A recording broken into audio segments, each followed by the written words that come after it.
How's everybody doing? We are really glad that you're here with us. So, a few years ago, back when my kids were, I think it was probably like 5 years ago, Mia was 12, Xander was 9, and Livy was 6. We went to the mall because I was looking for a pair of shoes. And so we get to the mall, and as he's walking in, I notice that my son is carrying this humongous backpack. It's so heavy, he's not even standing up straight. He's like hunched over a little bit to like displace the weight so he doesn't fall over. And I say to him, like, dude, why are you always carrying stuff that's too heavy? And I'm like, I'm telling you right now, we're not doing a thing where you carry it for 10 minutes and then you give it to me.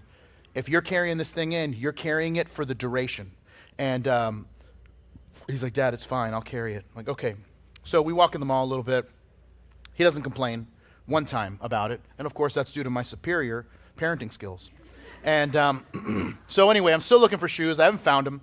But then we go to California Pizza Kitchen for lunch, which, by the way, can you believe that closed? Pour one out for California Pizza Kitchen. And if you don't understand that reference, good for you. And so anyway, so we get to the pizza place and we sit down. He grabs his backpack.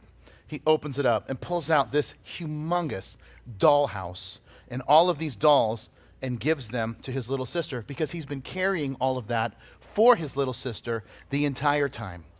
And yes, that's not the feeling I had. I had the feeling more like Bruce Willis at the end of The Sixth Sense, where like I'm now realizing the whole situation. And so I say to him, I'm like, oh, Zan, I'm so sorry, buddy. I'm an idiot. And you are a better man than I'll ever be. And he says, first, Dad, it's okay. And secondly, don't say bad words because idiot is a bad word. And I'm like, all right, I won't. But I felt so guilty about giving him a hard time that after lunch, we went over to the Disney store. And I'm like, dude, what do you want? I ended up buying him this Kylo Ren helmet. And I'm like, you want that? What do you want? The life of your enemies? I'll give it to you. What do you want? And I just felt so bad. I didn't even buy myself. I found a pair of shoes that I like, and I didn't even buy them for myself because I felt like I needed to punish myself for the bad behavior. I mean, I ordered them on Amazon the next day. I'm not an animal. But you know what I didn't do? I did not expedite the shipping. I needed 2 days to think about what I had done. And so anyway, I think my son is more ready for marriage than most dating couples I know. And here's why, because most of us, when we go into marriage, there's this whole backpack full of stuff that we want our spouse to carry for us. And it's filled usually with all of the expectations that we have. And some of them are kind of silly, and some of them are more serious. And, some of them, they're things we never talked about, but we just kind of assumed, like, where are we going to live? Well, I just thought we'd live closer to my parents. And she's like, no, I thought we would live closer to my parents. I'm like, why would we ever want to do that? And then it's like, well, we never talked about kids. I thought we were going to have like a ton of kids, and I didn't know we were going to have kids at all, And then, or maybe it's like the holiday schedule. Well, I just figured that we'd spend Thanksgiving and Christmas and New Year's and Labor Day and Memorial Day with my family. And, if you want to spend St. Patrick's Day with your folks, that's fine. And but I'll tell you one of the expectations I had. One of the expectations I had when I got married, I thought my wife was going to wear lingerie to bed every night. Now, let me just explain something. I have been with one woman in my life, and that is my wife. I'm very proud of that fact. Same for her. So, and we waited. We dated for 4.5 years, and we waited. And so, but when we got married, the wait was over. And it's just like, gentlemen, start your engines. And so, which is kind of more my thought. And so anyway, I thought she was going to wear lingerie to bed every night. And so I remember when she, she wore pajamas. And I'm like, listen, lady, what is this some kind of joke? And she's like, what is it? What joke? And I'm like, this cotton non-form-fitting decision that you've got going on?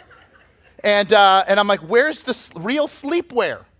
Something made of like lace or leather, maybe even barbed wire, who knows, right? And so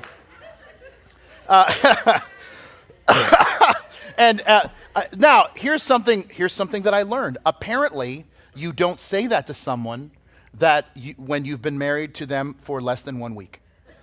Like, I know that now, and it was wrong. The other thing I learned is that lingerie isn't sleepwear. It should be logged in really as activewear. And so that's another thing I've learned along the way. And kids, if you don't know what that means, ask your parents on the way home. And you are going to see your parents turn shades of colors you didn't even know was possible. And so, all right. So now that I've completely messed up your drive home, you're like, boy, this series is going to be so different than the last one. But unmet expectations are some of the biggest problems that marriages face because most of our expectations are unspoken. We just expect our spouse to know what we want and see reality the same way we do, and when they don't, there's trouble. The problem with that is that the focus is all wrong. You're never going to have a fulfilling and joy-filled marriage if our goal is to keep putting expectations into our spouse's backpack. And so all of this I'm telling you to set the table for this brand new series of teachings that we're doing over the next 4 weeks on marriage and family and parenting that we're calling House Rules. Now, every family has rules. There are things in your family and my family that are like, these are the things that you must do as part of the family, and then there's the things that you must never do as part of the family. Well, it shouldn't surprise us if we've got rules for our family that God has rules for his family. The difference is that God's rules are not like the rules that your parents had in the house you grew up in. My parents had a million rules. The only time I found out about them is when I would regain consciousness after breaking one of the rules. Like, I'll know never to do that again, and I really need to invest in a helmet. But I do remember when I would ask questions that my parents would say, my mom, my stepdad, they would say, one day you're going to be an adult and these will all make sense. Well, I'm almost 50 years old and they still seem pretty idiotic to me. Sorry for using a bad word, Xander. But like one of the rules my parents had, which by the way, under normal circumstances is pretty reasonable. My parents had a rule of no shoes on the furniture, which once again is okay. I thought at our house it was a dumb rule because we're Cuban, so all of our furniture was covered in plastic. So I thought the whole purpose of this was cover it in plastic and turn it into a free-for-all. But now it's like, no, we're going to cover it in plastic and act like it's not covered in plastic. And so, because you could really not even move around. I was allowed to sit. But if I moved around too much, like trying to go, you're done, sit on the floor. This is not for games, kid. It was so weird. And my parents, they were extreme Cuban, like whatever that's called. Guanazo, I guess is the term. And so, but they were like Shiite Cuban. Because we even had plastic. I don't know why I said that. I don't know what the deal is with this service, but you guys bring something else out of me that the other services don't get. So, anyway, it also could be that I've drank 4 shots of espresso since before seeing you. So maybe that's it too. So we'll never know. Anyway, but my parents had plastic on the lampshade. Like not just on the furniture, they had plastic on the lampshade. I remember being 8 years old thinking, I think this is a fire hazard. My parents had never considered that this could burn our house down. And once again, I'm like in the 3rd grade thinking, I think there's a situation here. Anyway, but the truth of the matter is I never actually touched the furniture in my house growing up. I mean, this thing was encased. I mean, this was like Cuban mummification. And so I only saw the furniture through the haze of that cheap yellowing plastic that it was encased in. And so now, but here's the difference, right? God's rules are never about limiting your freedom. They're always about maximizing your joy. And so what we're going to do this week and the 3 Sundays that follow is that we're going to explore God's rules for marriage, for family, and for parenting. And if we will apply, and this is the promise that I'm making you, that if we will apply the things that Paul is telling us in Ephesians chapter 5, listen, you will not just have a joy-filled marriage and a joy-filled home. You're going to have a joy-filled life. So we're going to start Ephesians chapter 5 in verse 15. Here's what we read. It says, "See then that you walk circumspectly, not as fools, but as wise, redeeming the time because the days are evil. Therefore, do not be unwise, but understand what the will of the Lord is." Now, if you pause there and give me your attention, there's three things that we're going to look at in this text that we're going to see about how to have a joyful home. But number one, if you're a note taker, is that a joyful home is filled with wisdom. Now, let me just say this real quick, because most of the time we're just kind of working our way chapter by chapter, verse by verse. We're going to go verse by verse through this section of Ephesians, but I want to take a minute just to kind of give you the context of Ephesians so you understand what Paul is writing about. Ephesians was written by the Apostle Paul from the city of Rome while he was on house arrest, waiting for his day in court before Caesar Nero. If you were with us last week, we finished the book of Acts, excuse me, and we talked about how he was there on house arrest. During that time, in those 2 years, he writes four letters that find their way into the New Testament. The letter to the Ephesians, Philippians, Colossians, and of course his letter to Philemon. The first three chapters of Ephesians, if you read them, are primarily theological. They deal with our standing before God because of the finished work of Jesus. And then chapter 3 kind of makes this crescendo at the end of chapter 3, saying that God is able to do exceedingly abundantly above all that we can ask or think, according to the power that works within us. And if you've been at Calvary for a long time, you may have heard that verse once or twice. It's not just a verse that's kind of plastered everywhere. It's the verse that, my life verse. And so, but then it kind of crescendos there. And then in chapter 4, Paul makes a turn. In light of the fact that God is able to do exceedingly abundantly above all that we ask or think, here's what Paul says in chapter 4, verse 1. It's in your notes. He says, "As a prisoner for the Lord, then, I urge you to live a life worthy of the calling you have received." This sets the tone for the rest of the book. How do we walk worthy of the calling that God has placed on us? So chapter 4 of Ephesians and the beginning of chapter 5 really outline Paul gives us these amazing insights into how to be transformed by the power of God, how to be an imitator of God in our lives. And then the rest of the book, from the middle of chapter 5 to the end, really talks about how to walk as a believer in a dark world. And so the section that we dropped into in chapter 5, Paul begins to interact with each other. So the opening exhortation that he gives us is for us to be wise. Now I want you to notice that he's showing us two ways. You can walk circumspectly, that is walking carefully, walking with wisdom, considering your steps, or just not paying attention at all. This is a theme that Solomon talks about in the book of Proverbs, where he says, "A prudent man foresees evil and hides himself, but the simple pass on and are punished." Now, when he says be wise, and then he says redeeming the time, there's two words in the Greek language that are used to talk about time. One is the word chronos, which is where we get the English word chronology, which is talking about the passing of time. This word that's used here is not that word, it's this Greek word kairos. Kairos speaks of seasons of time, that there are moments, different seasons, and that things change based on the season. The challenge that we have whenever we talk about that is that you and I don't live in an area that has seasons. We just have variations of one season. It's just either hot, or it's hotter, or it's the surface of the sun. But it's basically that.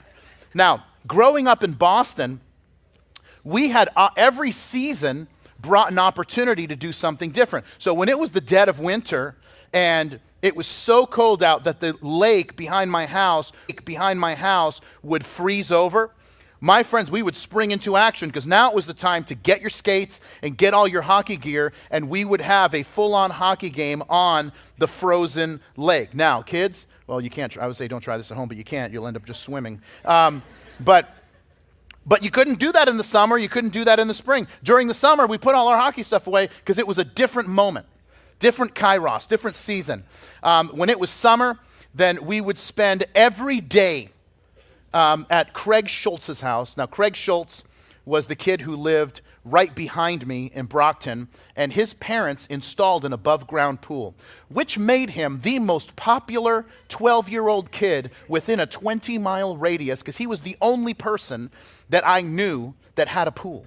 And so, which sounds pretty awesome that I lived next door, except that I want you to imagine how fun it was having 20 kids in a pool that was the size of a Honda Civic. I mean, if you've ever opened those little Vienna sausages and you see like the tight little salchichita situation, like, this is great, man. This is great. You know, you don't know salchichitas. Keep up, people. You know, so what Paul is saying is that wise people understand that every season brings new opportunities because they aren't going to be here forever. As I mentioned my kids earlier, my daughter Mia, who was sang the second song today, she's 17. My son, who was playing guitar, will be 15 in a few weeks. My daughter Olivia is 12. Thank you. I'll let him know he's here. And Livy's here too. Hi, Liv. And so, and people would tell me this. They would say, parenting is great until they become teenagers, and then it becomes a nightmare. And I tell people this all the time. I've never had more fun with my kids than I'm having right now. Parenting teenagers has been the best season that we've ever had.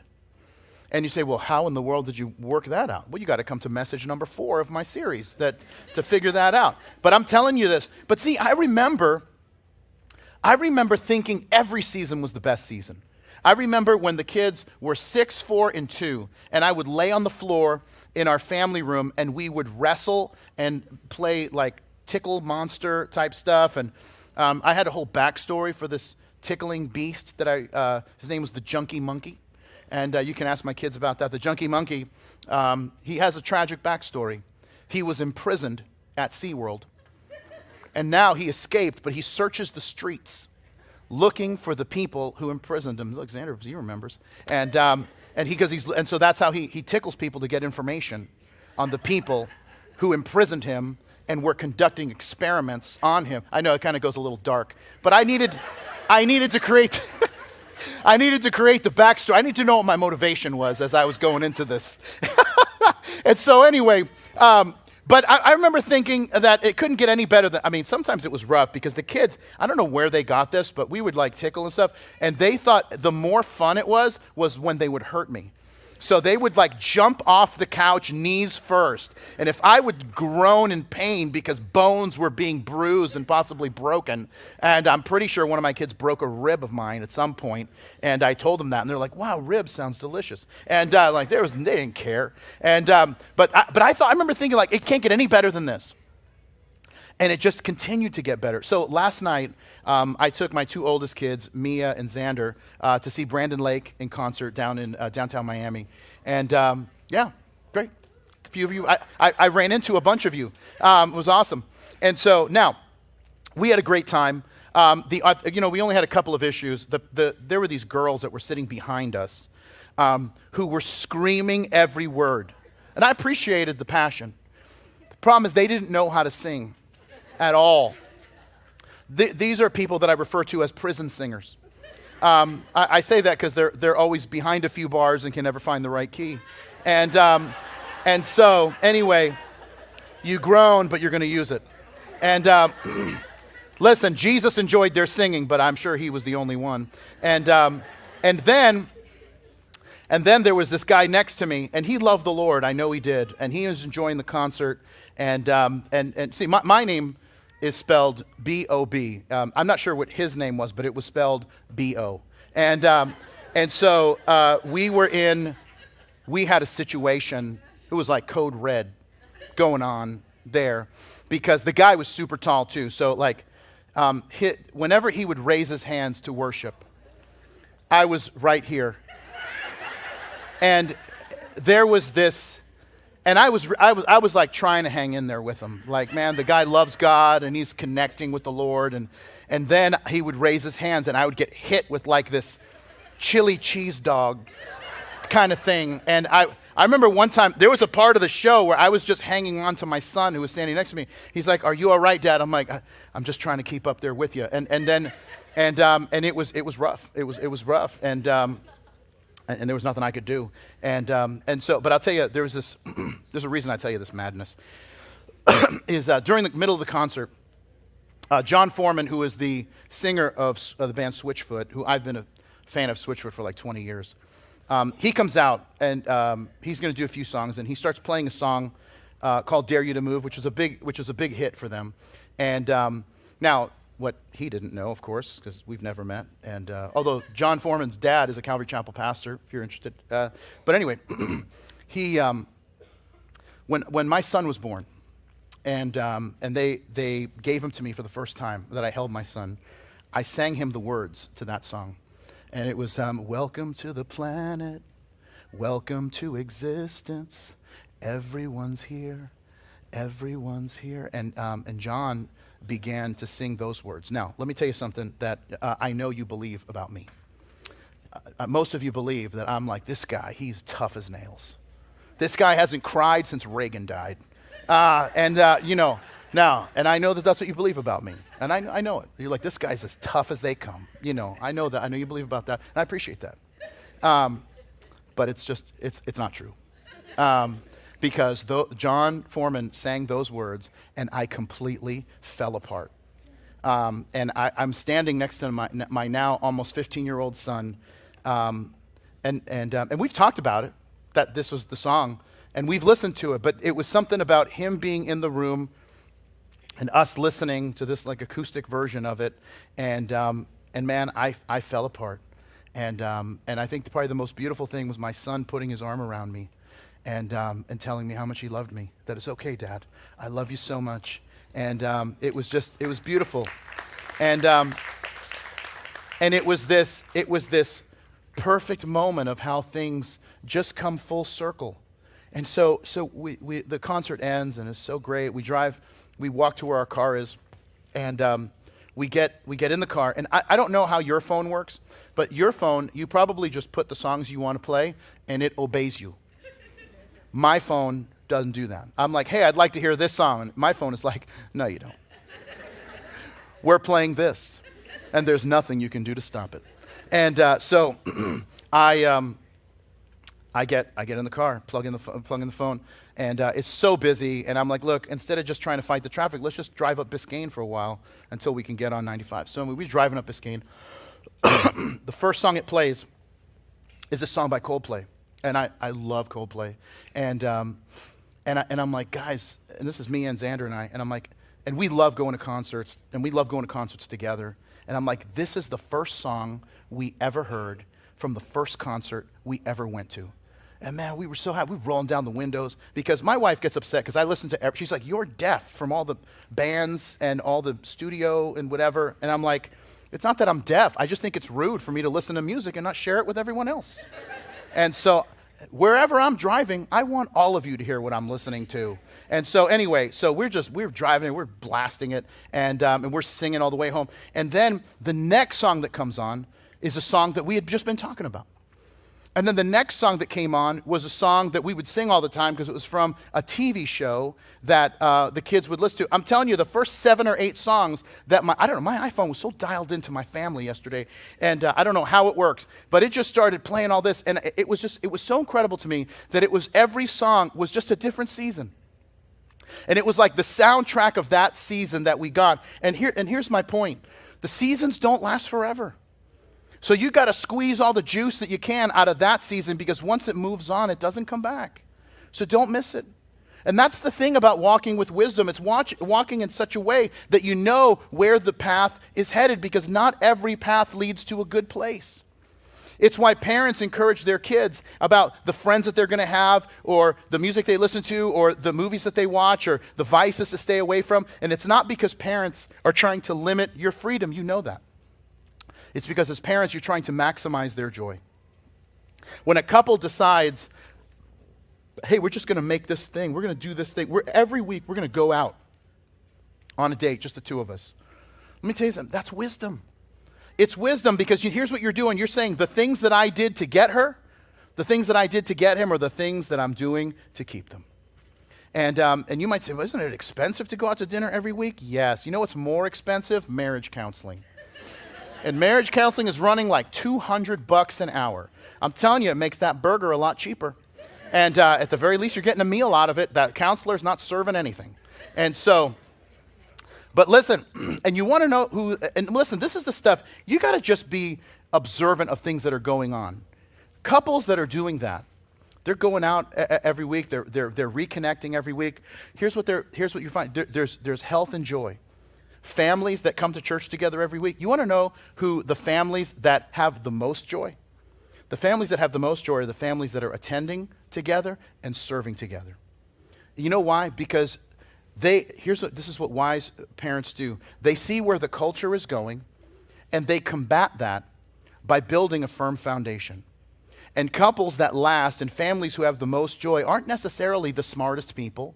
They're not the ones with all the schooling, like, oh, I've got more degrees than Fahrenheit. I mean, it doesn't matter, right? And so it's the wise ones who make it. And so you say, okay, but what does that wisdom look like inside the home? That's what Paul now says next in the following verse. He says, and do not be drunk with wine, in which is dissipation, but be filled with the Spirit, speaking to one another in psalms and hymns and spiritual songs, singing and making melody in your heart to the Lord, giving thanks always for all things to God the Father in the name of our Lord Jesus Christ. If you pause there and give me your attention. Second thing is that a joyful home is built up with words. Now, without being too much of a Greek nerd, can I just share a couple of things here? And even if you don't get it, I'll feel a lot better by sharing it. You just nod and whatever. So now, there is this word being filled with the Spirit. That word filled is an imperative word. It's an imperative verb in the Greek language. There's 4 participles that we're going to see, like, speaking, making melody, giving thanks, all of that. These participles define that verb further. Basically, what Paul is saying, even with the Greek construction of this passage, is that these 3, it's actually going to be 4 with verse 21, these 3 verbs that we see are showing us what being filled with the Spirit looks like. Now, that's why he gives this comparison of don't be drunk with wine, instead be filled with the Spirit. Why does he give that juxtaposition? Because people who are drunk act differently than they normally do. They speak differently than they normally do. And people who are filled with the Spirit are transformed by the Holy Spirit and speak differently and act differently than their old self would have.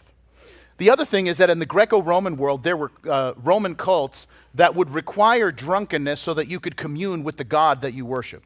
And Paul says, no, it's not drunkenness that shows that you're connected to God. Instead, how you speak, how you act, the level of gratitude that you have, your service, that shows your connection to God. So he says, don't be drunk with wine, be filled with the Spirit, speaking to one another in psalms and hymns and spiritual songs. What does that mean? It means that you're speaking in such a way, you're speaking words that have weight that lift people up.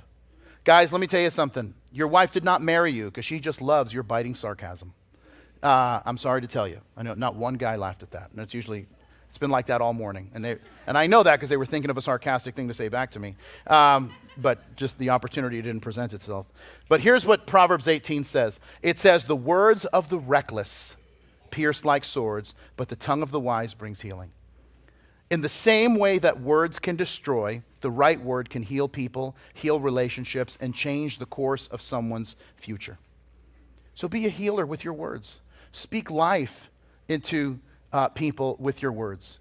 And you've got to do this especially with your kids. And you've got to do this especially when they're young. From birth, I've been telling Xander that he's a good boy. And now he's becoming a man, but I still tell him he's a good boy. And I'm so proud of him.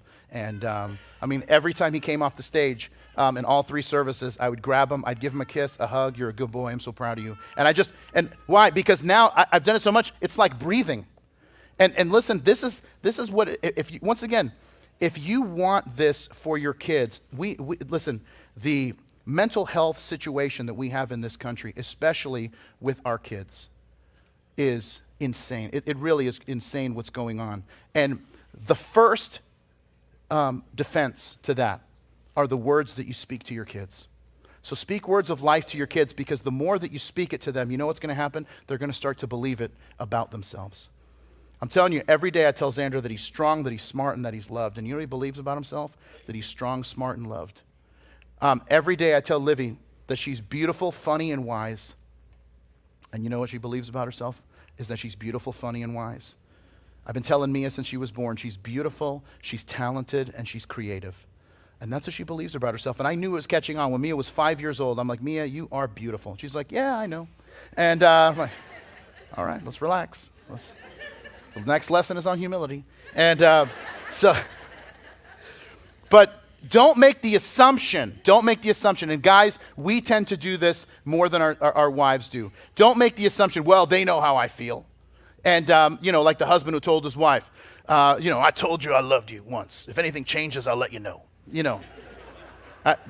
First of all, I don't even know why I said that like Elvis. And thank you very much. And but I mean, listen, words matter, and words have the power to transform. This is why when someone says the right word to you, you've just felt something has happened. When your husband just says something like, I believe in you, you can do it, you're gifted, you're talented, you have the ability to conquer this challenge. I mean, you feel like you can fly. Why? Because that's what the right word, because the word, the power is nuclear. And so then he says, singing and making melody in your heart to the Lord. I've noticed something. I have noticed that it is almost impossible to be mad and sing at the same time. And I'm telling you, this is what happens. This is why couples, when they get into a fight before church, are like, I'm not even going. And like, why? Because they know what's going to happen when they get here. They're going to start singing, and they got to let go of being mad. Because you can't be like, hopelessly abandoned, except for this clown. And, you can't do it. You can't do it because it's impossible to be mad and sing at the same time. And I'll tell you this, and I am so grateful that I live in a house with all musicians. And there is music happening in our house almost like 24 hours a day. And so it's not uncommon at our house for my wife to come downstairs and there's 3 people walking around with guitars. And it's not uncommon for one person to have a guitar and everybody else huddles around them singing the song that they're playing. And I'm telling you, listen, I am living in the home I have always dreamed of. Yeah, thank you. And so, listen, here's my question. What kind of home do you want to live in? And once you've got that idea, then build it. You're going to need God's help to build it. You're going to need the cooperation of the others in your family, but I'm telling you that it's possible to live in that kind of house. When Paul says making melody in your heart, that is a heart of joy that he's describing. And your home should be a place that's bringing you joy. When he says giving thanks always, this is important because there has never been a culture that is more entitled than the one that we're currently living in right now. And here's the thing, you cannot be both entitled and grateful at the same time. You are either grateful for what you have or you feel entitled to it, but when one shows up, the other leaves. And if we aren't careful, ingratitude can create a focus on what we don't have, and that is a really bad place to live for everyone around you. And I'm telling you, you see this, an ungrateful spouse, they have the attitude of like, this person is so lucky that I married them. I mean, I could do so much better, yet here I stay. And you know what gratitude looks like? Gratitude looks like what I tell my wife almost every day is I'll kiss her and I'll tell her that every day I feel like I hit the lottery. Every day I get to wake up next to you, I feel like somebody who hit the lottery without all the weird tax implications. And I believe it. I believe it with all my heart. And listen, but you say, Pastor, that's awesome. I'm happy for you. But like, what if it isn't true for me? Like, what do I do? Well, if you're struggling, we're going to talk about this a lot more. And you're like, well, what if my spouse isn't a Christian? We're going to talk about that more in the next message and the message after that. But if your spouse is a believer, I'll tell you this, then start acting like it's true. Start say to yourself, what would it be like? How would I respond if I feel like the person I'm married to, that I won the lottery? And you know what's going to happen if that person is a Christian, like if they're a believer? Then your kindness will be part of what God uses to transform them into who he has created to be, because that kindness is going to convict them. The second thing is to say, well, okay, but then sometimes you got to get on the same page, and you got to talk to a Christian counselor who can speak wisdom into your life. But here's the other thing I'll tell you. Sometimes the things that frustrate us, with a little shift in perspective, can instantly flood us with gratitude. Now, let me give you an example. In our old house, the house we lived in for like 8 or 9 years, had 3 bathrooms. And at the end of the night, when we're all getting ready, and once again, the kids were a little bit younger, but when we're getting ready for bed, I would walk into the bathroom to brush my teeth, and there were 4 other people brushing and flossing. And I would say, we bought a house with 3 bathrooms. The other 2 are totally vacant and available for immediate use. And they're like, okay. And I remember one night, and I was standing in line to use my sink. And I was the 3rd person in line. I thought I was at the Publix deli. And I'm like, take a number, buddy. And my wife could see that I was being a little bothered. And my wife, who is just the wisest person I know. And she just knows not just what to say, but she knows when and how to say it. And she says, Bob, I get it. She says, but can I share something with you? Someday, these kids are going to be gone, and there'll be no line anymore. And those words went from her mouth directly to my heart. And it immediately, the thing that had frustrated me, immediately flooded me with gratitude. And it just changed. My perspective changed. Everything about that situation changed. And I just said, I am going to make brushing teeth the funnest experience it could possibly be. And it became this hilarious, fun time that we would have. I describe it as a rave, except with toothpaste and dental floss. And so, but it was so fun. And listen, here's, I know this is hard. Because it's sometimes, if you're going through a difficult season, it's hard to be grateful when things are difficult. But here's the thing that I also know, is that if you've lived long enough, then you know what difficult times can do in your life once you get through them. That although you'd never want to go through it again, and you would never wish it on anyone, you also would never trade it for anything, because it produced something in you that nothing else could produce in any other way. Okay, I get it. So where do we go from here? Well, this is what Paul says in verse 21. This is where we'll start making our initial descent. He says, speaking to one another, psalms, hymns, spiritual songs, singing, making melody in your heart, giving thanks always for all things. And then verse 21, submitting to one another in the fear of God. Last point in your outline, a joyful home is everyone being sacrificial. Here's where we get into the meat of the passage and what we will continue to refer back to for the rest of our series. Submitting is that 4th and final participle of what it means to be filled with the Spirit. Now, there's a bunch that I have to tell you about this, and so I need to give you a little bit of background. Everything that Paul is going to say about husbands, wives, children, employer-employee relationships that he talks about as well in this passage is built around the common ideas that were understood in the Roman Empire that were called the household codes. That's how we got the title for the series as House Rules. The household codes were developed by the Greek philosopher Aristotle.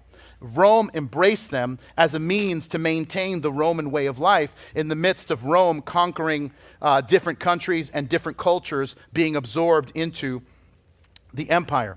But they viewed the emperor of Rome like a father, and the state was like the home.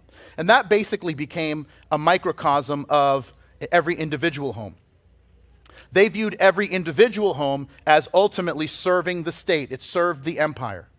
And so they established a system, which is what is built on Aristotle's teaching, which is that the husband is the final authority in charge of everything. Everyone submits to the father of the house submits to the state submits to the emperor. And so Paul is going to take this idea and turn it on its head and show, first of all, we don't serve an empire, we serve the kingdom of God. The second thing is that we're not serving the state. The motivation for our service and the motivation for all of our submission is Jesus, and he becomes the motivation for everything. And so we're going to dig deeper into these household codes next week and the week after, because it helps us clear up a bunch of misunderstanding about marital roles and, once again, the motivation behind them. But I want to show you this. Before Paul says a word to husbands or wives, he gives the general statement that we should be submitting to one another. What does that mean? It means that we don't put ourselves first, or we don't leverage other people for our benefit. And the challenge with this conversation and why so many couples struggle is that we don't understand how verse 21 connects to the rest of the chapter in the beginning of chapter 6. And that's why we just kind of start from verse 22 and it just, wives submit, and then the husband does whatever he wants. Number one, that without context is not what the Bible teaches. Number two, it's a terrible way to live. And verse 21 begins the conversation by saying that husbands and wives need to be mutually submitted to each other because they're believers, out of reverence for Jesus, because we ultimately submit to him. And then the rest of the chapter describes what that submission looks like for both wives and husbands. For wives, it's trusting. For husbands, it's being the one who's sacrificial. But submission is always putting the other person first. And the application of how that works is what Paul gets into in these other verses. Everything that we're being commanded to do that we're going to look at goes back to the person of Jesus. In chapter 5 of Ephesians, when he opens the chapter, there's a command to be like Jesus in everything we do. He says this in chapter 5, verse 1. It's in your notes. Therefore, be imitators of God as dear children, and walk in love as Christ Jesus has also loved us and given himself for us. Notice that we aren't just called, I'm going to love however I want to love. That's not what we're called to. We are called to love in a specific way. We're called to love the Jesus way, the way that he modeled it for us. Jesus is our perfect model of submission. That he was submitted to his Father and used the position that he had for the benefit of those around him, not for himself. In John chapter 13, we see this beautiful picture of that, where he says, when he had finished washing their feet, he put on his clothes, that is his outer garment, and returned to his place. Do you understand what I've done for you? He asked them. You call me teacher and Lord, and rightly so, for that is what I am. Now that I, your teacher and Lord, have washed your feet, so you should wash one another's feet. I have set you as an example that you should do as I have done for you. So what does that mean for us? It means that somebody has to go first. It means that somebody has to go first to try to be last.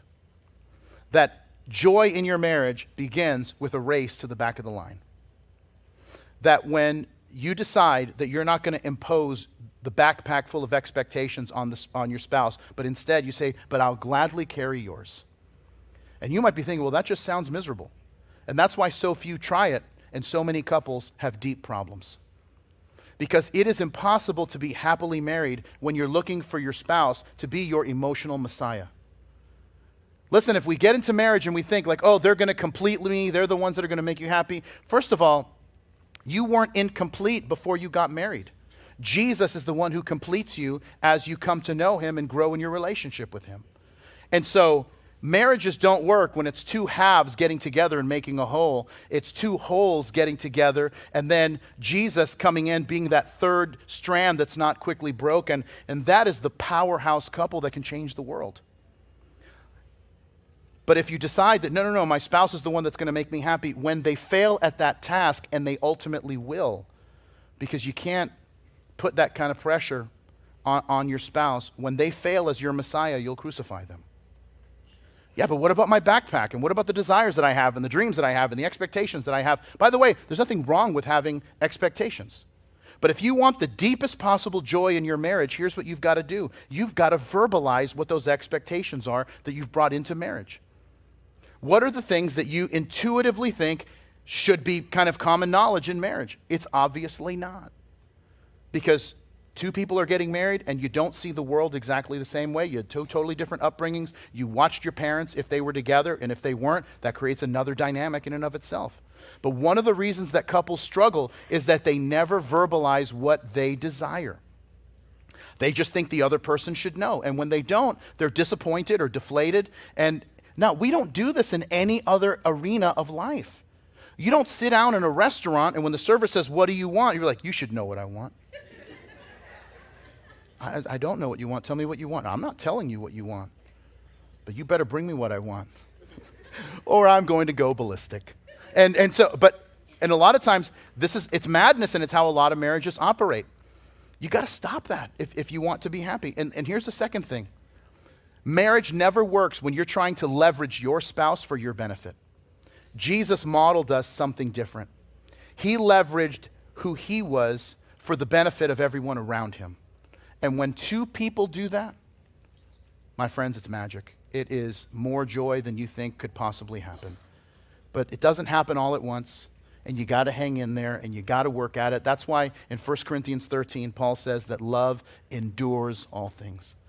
That word endure isn't just like, "Oh, I'm just grinding it out," like what we think enduring means. No, enduring, it's this Greek word hupomeno, and it talks about, it speaks of the permanence of love. It literally refers to someone who stays when everybody else goes. It's like a word picture in the Greek language. I don't know if you've ever had a party at your house and everyone's having a good time at the party, the food, the fun, and then someone breaks out a trash bag because they're going to start cleaning. Now everyone's schedule has just gotten booked up. Like, man, I'm due for surgery. I didn't even realize. I got to pick someone up at the airport. I'm sure someone there needs a ride. And so why? Because it's easy. It's easy to be happy when you're at the party. But that kind of love doesn't endure. The kind of love that endures is the one that stays behind.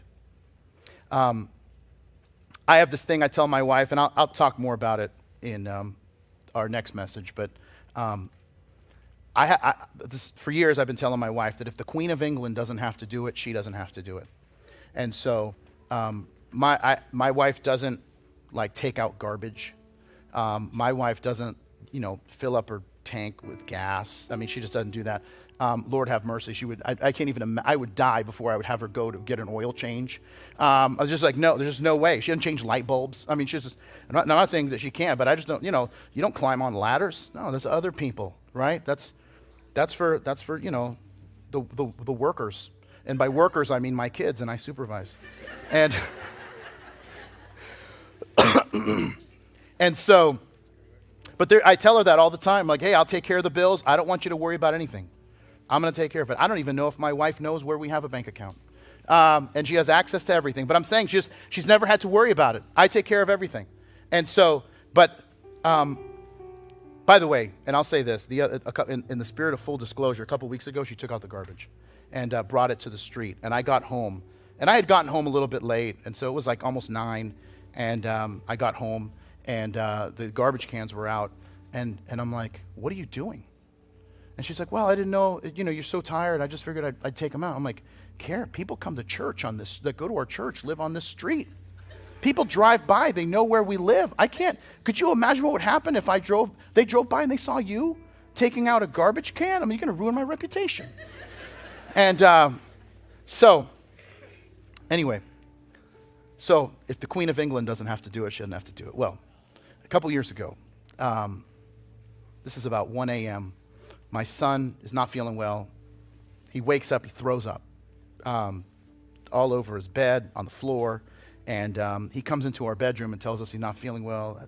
"Mom, I just threw up." And then my wife wakes me up because it's going to take more than vomit to wake me up from my slumber. And so anyway, I get up, and we kind of split the thing. I grab Xander, and I'm kind of cleaning him up, changing his clothes and all that, getting him kind of washed up, and then Carrie's changing his sheets and getting the vomit out of the carpet, and then he's doing a little better. We get him some water. He lays back down, finally falls asleep, and so then we get back in bed. Now it's like 2:30 in the morning, and I grab her hand and I say, "Hey, listen, I don't know if the Queen of England has to clean up vomit. But I'm really glad I get to clean up vomit with you." And a love that endures is staying. It's staying whether we're dealing with the victories of life or we're dealing with the vomit that life brings. And listen, what I love about this is that the beauty of this kind of relationship, all that it begins with is a decision. That's it. And so that's all that I want to leave you with today is I just want you to just make a decision. That's it. To make a decision that you're going to be the one who serves, that you're going to be the one who goes first, that you're going to be the one who races to the back of the line so that you can be the one that serves your family. And when both of you or all of you do that, and we all make a decision that we're going to love the way Jesus loves because we're all submitting ourselves to him, my friends, that is a home you're never going to want to leave. Let's pray together. And Lord, we want to thank you for that. We're grateful that you want to give us the tools to build a home that is full of joy, that's full of wisdom, that's full of songs, and that it can fill us with words of life that give us hope for a future that's even greater than anything we could ask, think, or imagine. Lord, I thank you for every couple that's here, that's represented here, and I pray your blessings on them, and I pray that every single one of us would make the decision that we're going to go first, to leverage ourselves for the sake of everyone else in our family, and that we would find the unspeakable joy that you promised we'd find there. And we thank you for it, and we pray it in Jesus' name, and everybody said, amen. Thank you for joining us today. If you made a decision to follow Jesus and begin a relationship with him, congratulations. It's the best decision you're ever going to make. You may be wondering, so what happens now? Where do I go from here? Just text BEGIN to 62488 and we'll be able to send you this free gift. It's a book called Begin, written by Pastor Bob, and it's going to help you take those first steps on your new journey of faith. So remember, to stay up to date with everything happening at Calvary, follow @MyCalvary on Instagram and Facebook. Until next week, we love you, we're praying for you. God bless you.